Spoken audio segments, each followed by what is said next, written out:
Well, Isaiah 56 is one of these amazing passages. What makes it significant is that Jesus quoted it at such a crucial moment.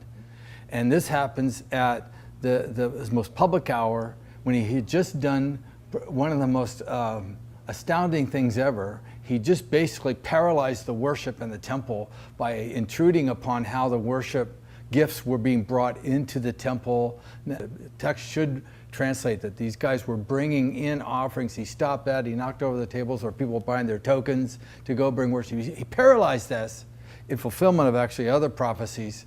And then he stood there right at the gateway of the temple, on the temple grounds. And when he stood there and began to say something, he quotes Jeremiah 7. Now, Jeremiah 7 is one of the most blazing hot passages in all the Bible. When Jesus says, "You have made it a den of robbers," they had the whole text of Jeremiah 7 on their mind. And it's the only prophecy where someone stands in the temple, because Jeremiah 7 has the Lord tells them to go stand in the doorway of the temple and say this. And what he says there is, you guys are using God's house like a safe house. You're going on breaking all the 10 commandments. You can go read Jeremiah 7.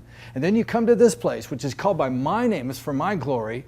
And then you're like robbers, little banditos that do their crime and then go run to a little hideout place, like Alibaba and the 40 Thieves in this little house, and basically to hide out so no one will see them.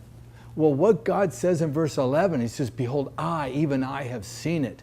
Now, if you could read the Hebrew in there, it's almost like God saying, "I can see you down there." It's like you're not, it's humorous language. It's absurd that they would go out and just make a ruination of God's covenant and then come to the temple of all places and figure they slid in second base, they're safe.